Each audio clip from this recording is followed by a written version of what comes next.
Welcome back to the Lafayette Food Junkie Show on News Talk 96.5 KPEL. I'm your host, Tiffiany Here we talk about all the food happenings around Acadiana. If you like food, tune in. You might learn something new.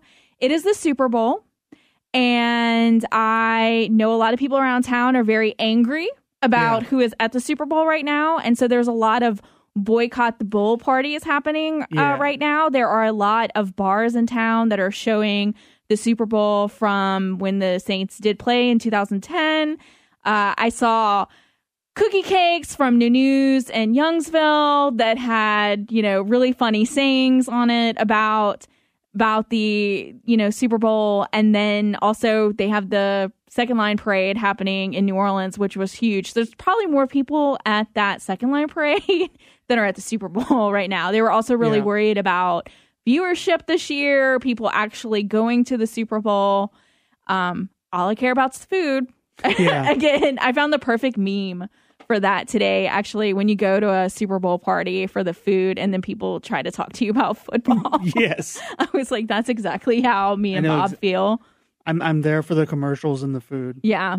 We'll have to watch the commercials later. Yes. I am actually kind of excited about that. The only Super Bowl recap I care about. Yeah, you can do that online, though. Joining us tonight is Terry Dugal. Hi. He drove in from Dallas today to be on the show, and I believe he's going to be on next week's show, too. So we get to have him 2 weeks in a row. Oh, yeah. And then tonight's guest co-host is Miss Beth James, who is the owner-operator of Prairie Ronde Rice, who is a sponsor of the Lafayette Food Junkie Show. So we've been gabbing about New Orleans. You drove in from New Orleans on your way here, and I asked you about the everyone celebrating everyone's wearing Saints jerseys, basically, is what you said. Everyone along the interstate from New Orleans to Lafayette is in black and gold. Dude, do not make anyone in Louisiana upset about football. Like, you can't do that. Man, I'm still seeing people angry about it. Like, I don't think anyone's ever going to get over it until the Saints are back in the Super Bowl again. I mean, I'd say some people enjoyed it more than if they would have won. You think they just want to complain? Yep.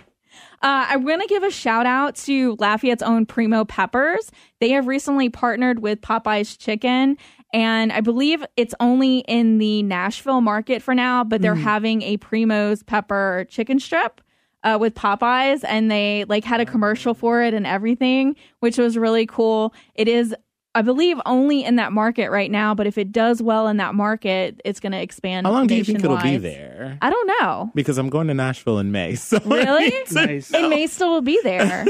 You'll have to check it out. Yeah, to see. I'm going to check online and make sure. I'm terrified by that because I've never had his pepper. He's been on the show, like when we first started the radio show, he was a guest on the show, and he's brought us some of his peppers, and I refused to eat them. So there's no way I would be able to eat them. You weren't really familiar with Primo's peppers. No. We'll have to get the farmer's daughter pepper jelly. Okay. And because you do like pepper jelly. Yes. And we'll let you I can manage that because the sweet kind of cuts the heat a little bit. But oh my God. Yeah. Are you a fan of the pepper? I'm a fan. Have you had the raw one? I haven't had raw, but I mean, I would imagine I'd be a fan of the raw as well. Like it's. Oh God, they're so good. I like really spicy food though. So. Oh, that is like a no. That is like such a no go for me. that is such a no. I'm like, no, not for me. Are you a fan of hot things? I love hot peppers, but they give me the hiccups, and so I can only eat them at home because it takes me about an hour to get over it. Wow. Oh wow. So Bob and I went to Lunar New Year yesterday. Yeah. Peter came on the show last week to kind of advertise for it, and it was their first year that was open to the public. We ate so much food. Yes. We started with the Filipino booth, which I believe they're out of Opelousas, and I think they're called Cajun. And when Peter came on the show, he had mentioned that she was going to have menudo. Yeah. And I immediately went to the Mexican dish that's tripe. It's like a stew that's tripe. So that's what I was thinking that it was going to be this whole time. So I ended up not getting it until we left, but it wasn't called menudo. Right. When we got it, it had another name that I'm going to butcher, so I'm going to spell it. It's Jiangang. and it came with roti, which is an Indian bread, and then a boiled egg in it. So when I got it home and I opened it up, it looked more like a stew. Then it had like potatoes, carrots, peas, and it had like this red bell pepper taste to it. So good. And I was very confused that I was like, what is this? So I researched it, and it is Filipino menudo, but unlike the Mexican version, it's not made with tripe. It is like a stew. Yeah. So, and that comes from Spain's time in the Philippines. And then apparently also India occupied the Philippines at one time too, which is where that roti bread came through. That's as well. I know. I was geeking out hardcore yesterday. A little same food name, history. different dish. Yeah, it was so good too. It was like a mix between like a veggie stew and chili. Yeah, it was really delicious. But they're based out of Opelousas, so she does different events. But the lumpia was also very delicious. Lumpia is amazing. My mom's sweet and sour sauce is still the best with lumpia because my family makes lumpia, and I have yet to find a good sweet and sour that compares to hers. Maybe one day she'll actually give me the recipe, but I'm not. She hides it from me. She turns her back. Like, she'll give me a recipe, but she'll leave stuff out, and it just hilarious. Yeah, it aggravates me. So maybe on her deathbed, I'll get it. But well, your dad's listening. Maybe he doesn't know either. Have you ever had the one? Don't ask me the name of it, but I think it's got like a chicken or something on it from like World Market sells it. It's like an actual Asian. I haven't. Buy you some and bring you some because it's amazing. Cool. I grew up with like Filipino people, like on military bases, so like I'm very familiar with a lot of their cuisine. Nice. And spent a lot of time eating it. So. And then we went to the Chinese immersion booth and got all the dumplings. Yeah. We got boiled dumplings and we got pan-fried dumplings. We were stuffed. And then we hadn't eaten enough Asian food. We ate Magic Wok for dinner. Magic Wok. It has been an egg roll weekend. So we had the lumpia. You got an egg roll, which was basically almost the same as lumpia. There was a little differences to it. And then we got egg rolls at Magic Walk, and then I got pepper jack boudin egg rolls today at the restaurant that we went to. So we have eaten so much egg rolls this weekend. We got some of those mac and cheese egg rolls at my house. I know. I was thinking about that yesterday too. And you were saying Asian food is like your absolute favorite. Aside from Cajun, food. Yeah. See, for me, it's Mexican food. And for you, it's Asian. I got a dear place in my heart for Mexican food, but Asian food is where it's at. And then I also got my hands, we've been talking about it a lot on the show. I've been trying different king cakes out. Yeah. I got my hands on a Dong Phong king cake from New Orleans. If you're not familiar, they are very popular. There are long lines. People scalp them. Yeah. They can only make 1,000 a day. You're only allowed to buy 3 at a time. Yeah. They actually were selling them online and like shipping them, but they stopped it because people were scalping the king cakes. Because let me tell you, that is probably the cheapest king cake I have had. Yes. $17. Oh, wow. Yeah. For that king cake. And it was good. Okay. And there's been like a bone of contention between Bob and I about this. It was really good. It was probably, it is the best traditional style king cake that I've had. And it's like this buttery brioche, almost like croissant bread. It has cinnamon in it. They put cream cheese. They put cream cheese icing on the top of it. It's not too sweet. Yeah. It's definitely not dry. It's really good. Bob said it's the best king cake he's ever had. Absolutely. And it's an actual straight up king cake too. Yeah. And that was the other thing. So you know how a few weeks ago you were like, if someone was coming from Louisiana and they wanted to have king cake, what king cake would you give them? Yes. That would be the king cake that I would give them. Maybe I would go wait in a line for that. It's worth it. But 1,000 a day. And I think that's also what kind of adds to the popularity is that they're hard to get. Maybe, but it is that good. It is good. But I also said that we have a lot of places here in Acadiana that are similar to that style. Like there's a few places now that are doing the cronut style donut, which is like a cross between a donut and a croissant. That they're doing that style king cake. So if you don't want to wait in the line or buy a scalped king cake, you can get them here. They're not going to be exact. Yeah. But it's pretty similar. I mean, I'm not. If anyone wants to go wait in the line, they definitely can. I'll give you $20 to get me one. Well, the person that brought it to me one of his workers lives next to the bakery, so we can kind of get it if we want. Do they make them year round? No, they only make them, and I think their first year, and they haven't been doing them long either. Like their first year, they sold like under 100, and now it's like 1,000 a day because that's all they can make. So it's crazy. All right, we are going to take our first break, and when we come back, we're going to be talking with Beth James. So come back to us. It is the Lafayette Food Junkie Show on News Talk 96.5 KPEL. Follow Tiffany on Instagram. Just search The Lafayette Food Junkie. Welcome back to the Lafayette Food Junkie Show on News Talk 96.5 KPEL. I'm your host, Tiffiany Daku. We are joined, as always, by Bob Burrell. Terry Dugas is joining us tonight. And Miss Beth James with Prairie Ronde Rice. Thank you so much for joining us tonight. Thank you for having me, Tiffany. So I was telling you before the show that I attribute the Prairie Ronde Rice to the longevity of Bob and I's relationship, because one of the first meals that I made for him was meatball stew for his birthday, and I did it with the Prairie Ronde Rice, and I think that that's why he loves me so much. It's because the rice just went so well with the meatball stew. So thank you for that. No, that's a first. Yeah. That's the first time we've ever heard that one. It's a love story. So how did the rice part, because the farm was a crawfish farm and rice farm forever. Right. When did you guys start deciding that you were going to start milling rice to sell? About 5 years ago, we were talking about building a crawfish processing plant, but it's very difficult to get labor here. And so we were bringing in people. We bring in people from Mexico under the visa program.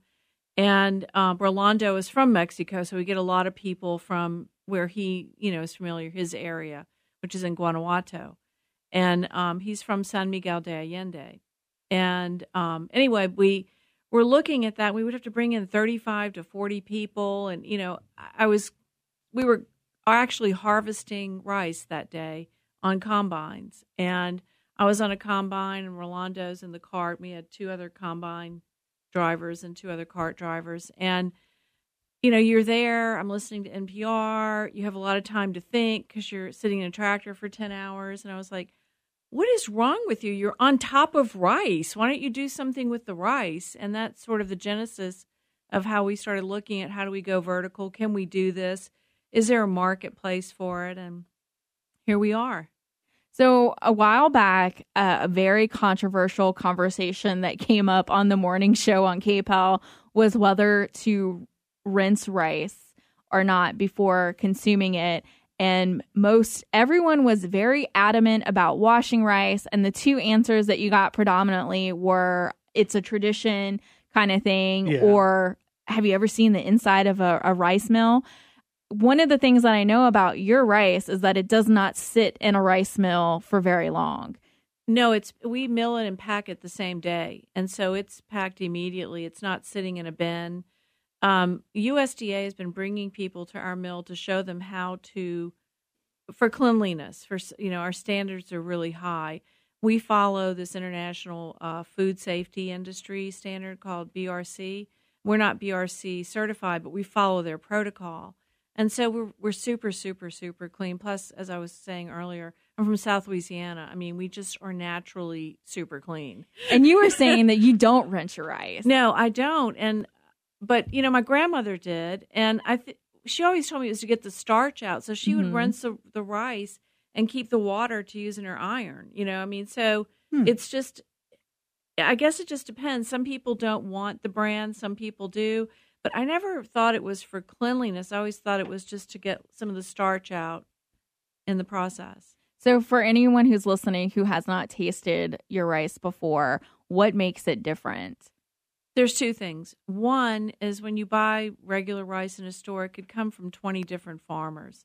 We have one variety, and it's in a bag, so it's going to cook evenly. And the second thing is what we were talking about earlier, it's freshly milled.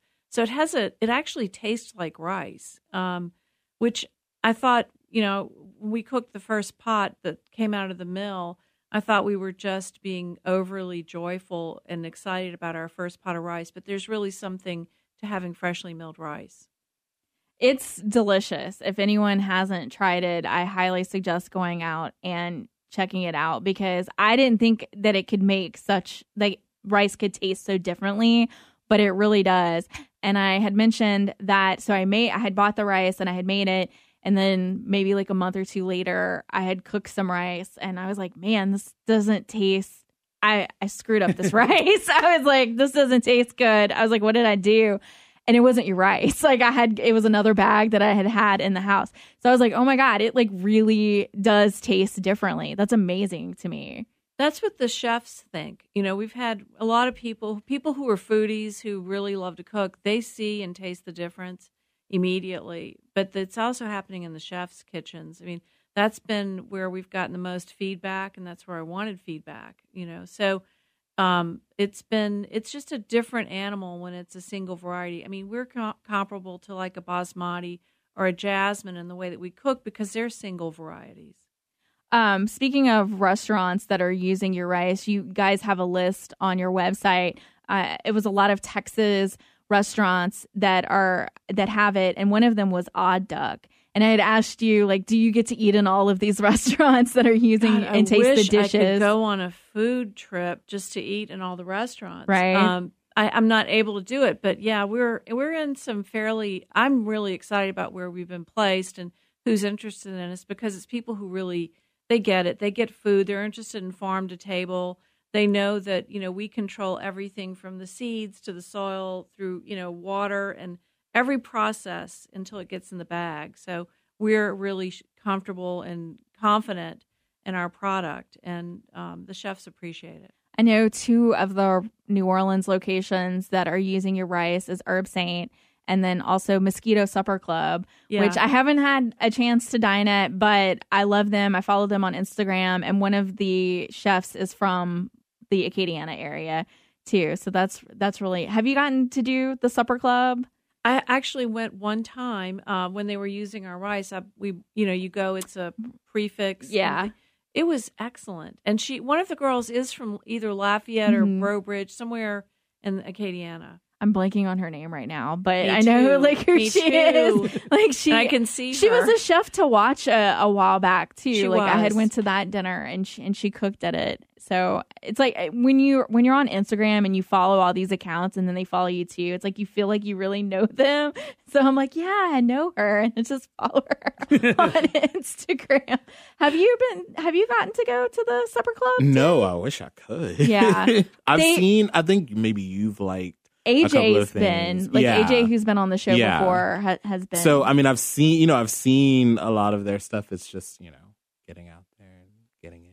And you guys were, I believe it's in this edition of Country Roads magazine. There's an article out about your farm and the rice. We were, you know, Rolando Sanchez, who is the partner in the mill, has been our farmer for a long time. He worked.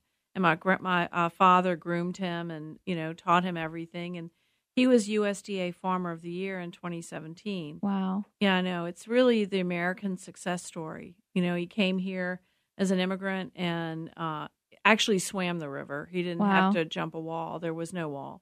And then his mother found out that, you know, she couldn't find him and called my father. And my dad located Rolando somewhere in Texas and took him back to Mexico and got all of his paperwork done and brought him back. And he's been in agriculture ever since. He studied it, and he teaches a lot of the Hispanic people who are starting to farm in Louisiana. And he's been a great leader in terms of an advocate for farming and has been, you know, award winning. I mean, he really knows what he's doing. That's what I was going to ask you, if he studied farming here or if it started in Mexico. And his dad had a farm that was, when the Mexican Revolution took place, they redistributed all the hacienda land to all of the people that worked on the haciendas. So a lot of Mexican families would have, you know, like 10 hectares or 5 hectares. And it worked for one generation. They could feed their family for one generation, but the next generation couldn't do it. And so whoever was interested, they abandoned a lot of the land and moved to the cities and get jobs. Yeah. But whoever was still interested in the family would still work that land. And Rolando's father would go on the weekends, and he would farm their family's original 5 hectares of corn and do what he could. Now their family has a huge vegetable distributorship because where he's from is the heartland of Mexico, and they started with 5 acres or 5 hectares, actually it's a little bit more than 5 acres, but of land, and then his uncle who was next door had another 5 hectares.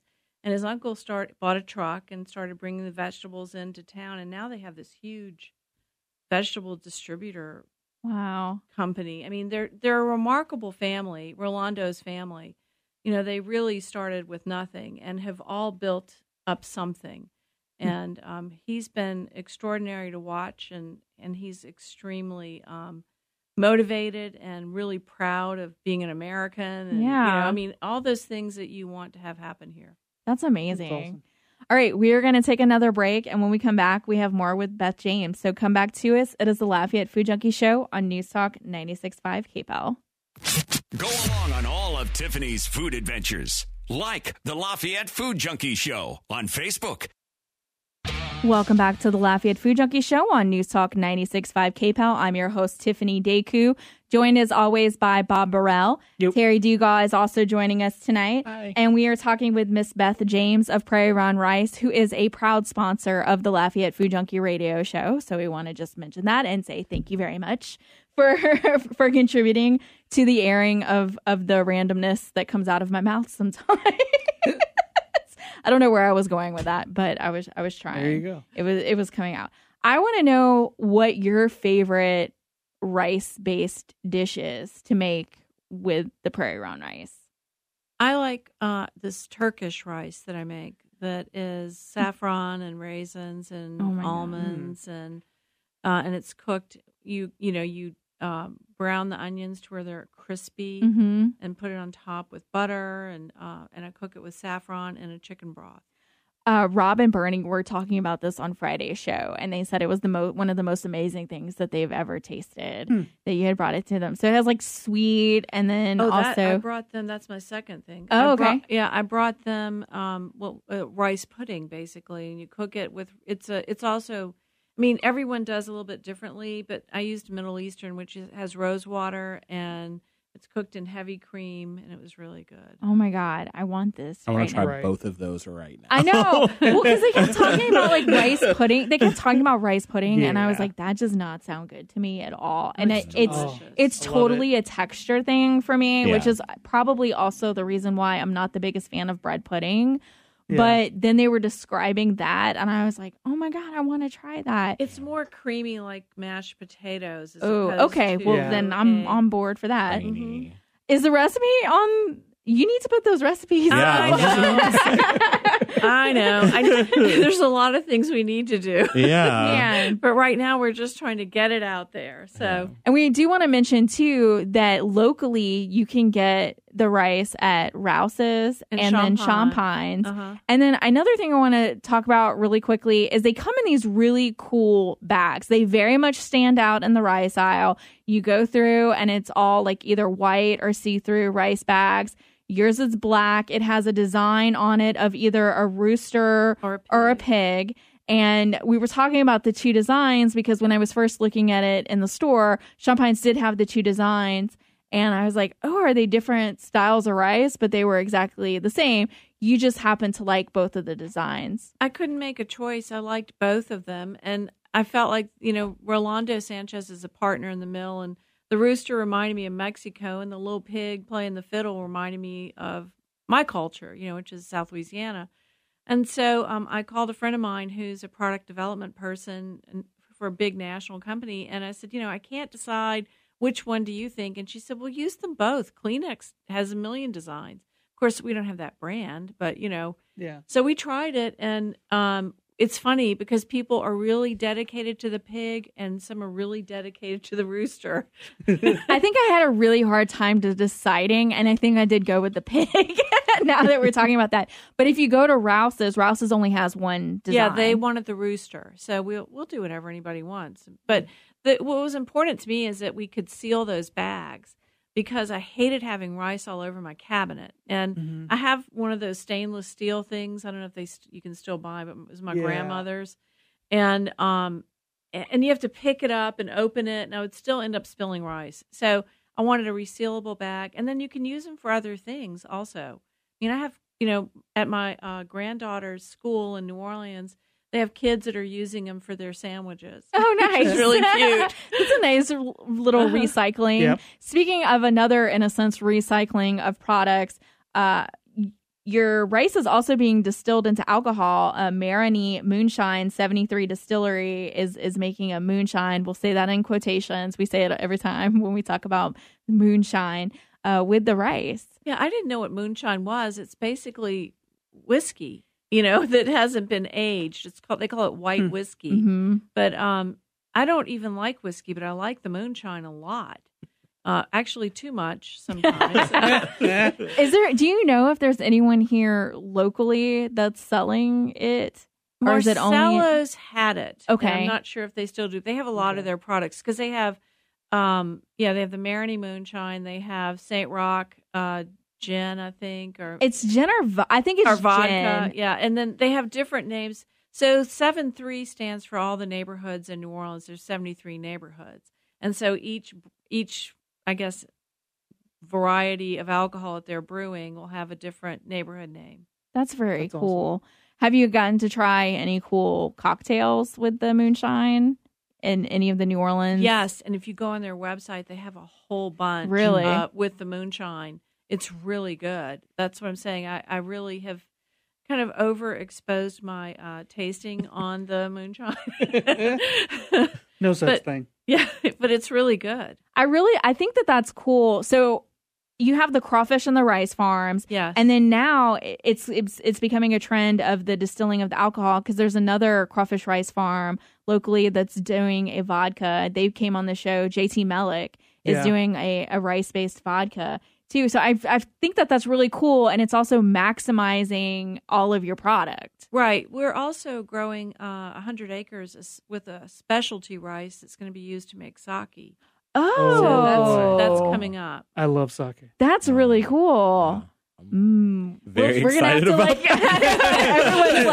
Everyone's shocked. Everyone's like, I can't wait for that. Yeah, how do I get on the mailing list? Right? I know. We'll have to see if Marcello's carries that as well. I'm gonna have to go and check it out. About a year out. Okay. But we're growing this. Actually, LSU developed this rice called pirogue, which is very similar to this rice that's grown in Japan that they use to make sake. Nice. So we're experimenting with that.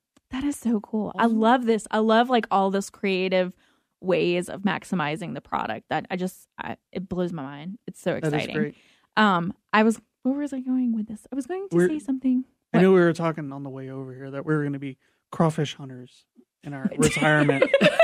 Oh no, that's what you were saying. You were like, "Let's buy a boat," and I was like, "To duck hunt," is what you said. Yeah, and but then it like, turned into crawfish hunting. Oh, okay. Is that what we're gonna Are be? you gonna really small go and gun, get each individual crawfish out of the pond? Like that? Exactly. No lie. When I was a child, our ditch. Yeah. Like when I was a child, we had a ditch that had crawfish in it, and we would get the crawfish out of it. And I think we tried to convince my parents to let us eat it one time, and they were like, absolutely not. No. They were like, it's not happening. Like we would get like little nets and like fish. I don't even know what all was in that dish, but we would try to eat that. Well, crawfish boil is singular or plural. Yeah. So the crawfish that is on the farm, is that do y'all sell that to restaurants? Do y'all sell that on private? We sell it to anybody that wants to buy it. Nice. We sell to Hawks in. Oh, awesome! Yeah, that's my favorite crawfish. That's probably the only restaurant we really sell directly to. But we sell to a lot of the brokers, and then we have people who drive in who or specifically want our crawfish or need a certain size and whatever. And so we just are a regular farmer in terms of crawfish. We haven't done anything special there. And you kind of went back to farming. Like the farm is family, but that's not what you did for a really long time. So what did you kind of do on the in-between? My checkered career Yeah. path. So I moved to New Orleans and I owned a restaurant, Yes. Cafe Atchafalaya in New Orleans for several years. And that was really fun. Actually, when I think about that, we were the first farm-to-table restaurant in probably the world because we were taking our crawfish and bringing them to New Orleans. And that was the whole reason that we wanted to have a restaurant, was a distribution point for our crawfish. So, I've done whatever it takes to stay in Louisiana. Nice. And do you miss owning a restaurant at all? No. Yeah, I have to say, like, doing this for so long, at the end, I think when I started, I was like, maybe one day I'll own a food truck or something. And now I'm like, no, never. Worst idea ever. My grandfather owned a restaurant called Fisherman James. I owned a restaurant. My cousin owned a restaurant. So, we didn't just fall into it. It was in your blood too. Sort of. Yeah. I'd never worked in a restaurant until we owned one. I'd never even waited at a table. It was total shock. But I wanted to help my dad distribute the crawfish, and that was a really good way to do it. So it seemed we learned it. We learned on the fly, and that's how I've done everything in my career. There's been no plan, just kind of jump in and do it. Sometimes that's the best way to learn things, is to just go in, and then if you fail, you fail. It's a learning lesson. Move on and try something else. My dad told me something that empowered me, and I hope other men tell their daughters that. He said, look, just try it. If it works, fine. If it doesn't, you try something else. And that was a key component, I think, to my whole career. I was always fearless. That's awesome. I was reading somewhere, too, that you're the only female rice farmer in Louisiana. I am. And I'm also the only woman that owns a mill in the United States. Wow. In the whole country? Yeah. Wow. I didn't do that for that reason. It just happened. And now you get to own it. Yeah, this is like totally an aside, but something that I'm always so, I guess, like pleasantly surprised and fascinated by is just how groundbreaking a lot of people from our region are. Mm-hmm. I agree. Like it's something that is it's always so amazing. I feel like every other week I'm learning or meeting somebody that's like, doing something so great. And it's like, how did we get so lucky? I feel like it's Cajun ingenuity. Yeah. Like I feel like that is part of a Cajun's DNA, is to go out and try new things. And it's like, what is the saying? It's work smarter, not harder. Yeah. And I feel like that's very much a Cajun mentality kind of thing. So, and you have a lot of people here too that have a lot of side hustles in the food industry. Oh, yeah. And they do this thing, but they also do this on the side as well, and they're really known for this thing that's on the side, and it's almost like a passion project kind of thing. I mean, like, we have such a rich culture here, and that comes from people loving the area and feeling that they can contribute. At one point in my career, I was actually working in New York more than Louisiana. I was commuting. I called myself a commuter. Wow. But there was a group of people from Louisiana who we all hung together, like clung to each other because we were all in New York. Kevin Oquin, who is from Lafayette, and so I was asked in an interview one time, how do all these people from Louisiana end up being so creative? And I said, well, we don't have a lot to do as a child. That's another way to look at it. So, you have to come up with things to do. All right, we are going to take another break, and when we come back, more with Miss Beth James. So come back to us. It is the Lafayette Food Junkie Show on News Talk 96.5 KPEL. Sunday nights mean the Lafayette Food Junkie Show, live in Acadiana. Brought to you by Prairie Ronde Rice. Welcome back to the Lafayette Food Junkie Show on News Talk 96.5 KPEL. I'm your host, Tiffiany Deku, joined as always by Bob Burrell. Yep. Terry Dugas is joining us tonight, and we have been talking with Miss Beth James with Prairie Ronde Rice. I'm still confused why this says Fish Heart. And it's clearly the band, because it's Barracuda. I guess that's why. It's it's the song. Yeah, Okay. I just clicked into my head. All right. I was like, that's why it's I was like, Fish it's Heart. Like and I said, Barracuda. but that song is Barracuda. Oh, fish. Okay. I guess that was to make it. I don't know why these things are in the system. you- I just push buttons. Took you a week to figure it out. Yeah, because it started last week. So a thing in the farming community that's kind of happening, and it's kind of concerning, is that a lot of young people are not wanting to go into farming. And so there's a concern that at one point we're not going to have farmers. What would you recommend somebody to get into the farming industry? Like, what would be advantages, disadvantage? I mean, I see more people in your age group actually going into farming. Really? Yeah. They don't know what they're doing, but they, and they're mostly grew up in a city, but they've got this idea about farming. And the reason that they want to do it is because they go, it's a lot of the farmers market people. yeah, So you can grow and, on a small piece of land, a variety of vegetables. But I think the thing about farming is that it's the ultimate risk because it's you and Mother Nature. right. I mean, you have no control. But it's also the ultimate freedom. There's always work to do. There's always 7 days a week. There's not a day off. But you can walk outside and every day is different. That's what Rolando says he loves about it. We never know. I mean, we start off our day, trying to get rice out of a bin and the auger breaks, and then you end up on a whole different trail. But it's also the most rewarding for me. It's very, I feel it's important, especially for children, to feel connected to where their food comes from. Yeah. Because I always tell my grandchildren, look, if the world blows up, you need to know how to grow food, Right. or fish, or all those things. But it's more about, I think, connecting with what we have. We have a lot of great natural resources in South Louisiana, and I think it's important for the next generation to connect with those. And so I'm making my grandchildren work. Nice. And, they don't always think it's so nice. I'm sure they don't. I'm sure they're not a fan. Character But building, I it's think I'm fine. seeing more younger people going into farming, and I think they like the freedom.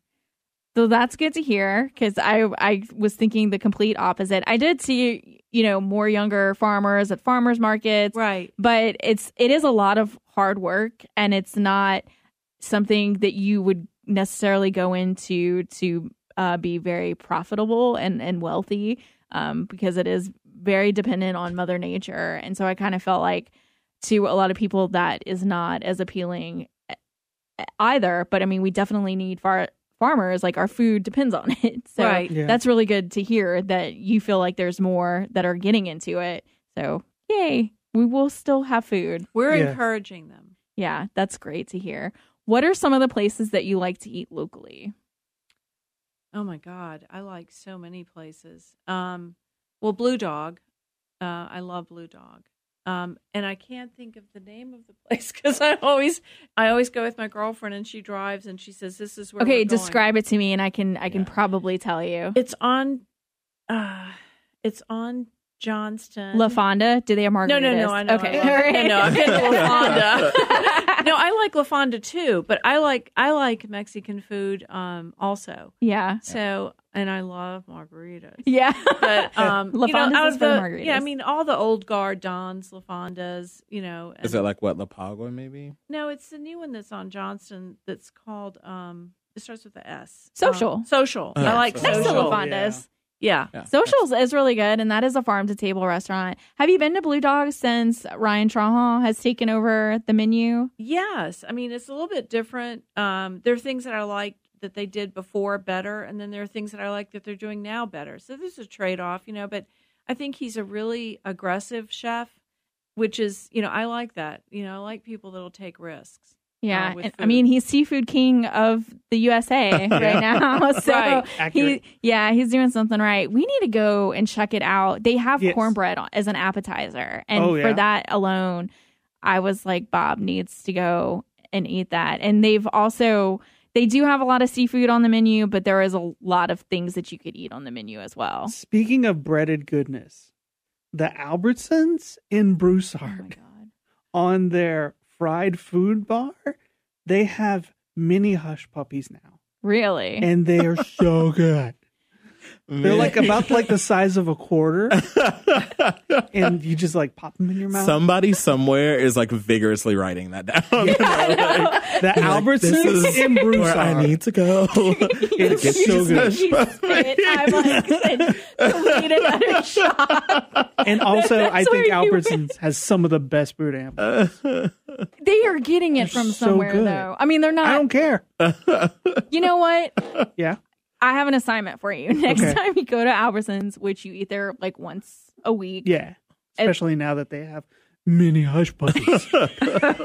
I need you to ask them where they get their boudin balls from. Okay. Because I guarantee you it's probably like Manda or Savoy's or some kind of frozen. I bet you boudin. they make them themselves. They do not make from them scratch. themselves. They got I am, pigs outside. I am telling you right now. I hope they get them that- from Billy's. Yeah. that Oh, would be yes. Oh, do you know any places that are making boudin that are using your Ooh. rice? So Billy's uses short grain rice. Mhm. That's so this guy in Prairie Ronde who has a grocery store is using our rice to make his boudin in his grocery store. What is the name of this grocery store? Because we need to take a pilgrimage. It's on Highway 103, but it has a rusted sign out front. Okay. It just says Neighbor's Grocery Store, but you can't read it because it's completely rusted and gone. So I'm sure the food is probably amazing. Right? Yeah. Oh, I'm ready. That reminds me, they're the gas station gourmet. Like this guy, he's been on the show a few times. He goes and he reviews gas station food, and so I wonder if he's been there before.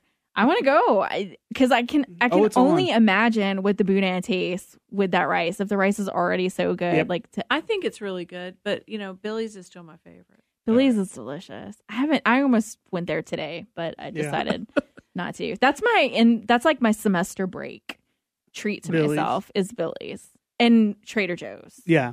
That's when we always make our pilgrimage. Fair. There.